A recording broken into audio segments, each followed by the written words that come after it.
आचार्य शंकर जब अपने अद्वैत ज्ञान से परिपूर्ण होकर के आगे की साधना के लिए वे काशी में आए, तो काशी में साक्षात भगवान विश्वनाथ ने उनकी परीक्षा लेनी चाहिए और उन्होंने इस बात को देखा कि प्रातःकाल जब ब्रह्म मुहूर्त में आदि शंकर गंगा स्नान के लिए जा रहे होते हैं, तो वह सबसे अछूत कही जाने वाली एक सामान्य व्यक्ति के रूप में वह उनके मार्ग के सामने खड़े हो जाते हैं। तो स्वाभाविक रूप से आदि शंकर के मुंह से निकलता है, हटो, मेरे मार्ग से हटो।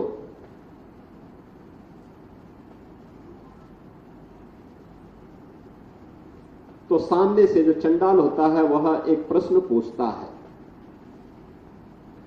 कि आप तो अपने आप को अद्वैत ज्ञान के मर्मज्ञ मानते हैं, आप किसको हटाना चाहते हैं? आपका ज्ञान क्या इस भौतिक काया को देख रही है, इस भौतिक काया के अंदर बसे हुए ब्रह्म को देख रही है?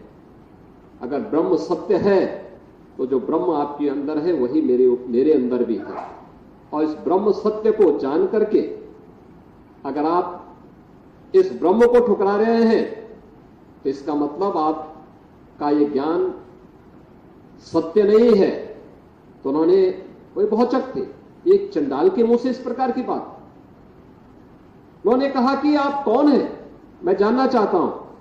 उन्होंने कहा कि जिस ज्ञान व्यापी की साधना के लिए, दुर्भाग्य से वो ज्ञान व्यापी आज लोग उसको दूसरे शब्दों में मस्जिद कहते हैं, लेकिन वो ज्ञान व्यापी साक्षात विश्वनाथ ही है।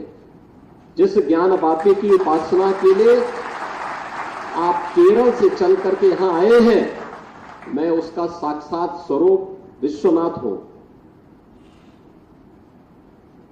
तो वह उनके सामने नतमस्तक होते हैं और उन्हें इस बात का पश्चाताप होता है कि नहीं, ये जो भौतिक अस्पृश्यता है यह न केवल साधना के मार्ग का सबसे बड़ी बाधा है, बल्कि राष्ट्रीय एकता और अखंडता की भी सबसे बड़ी बाधा है।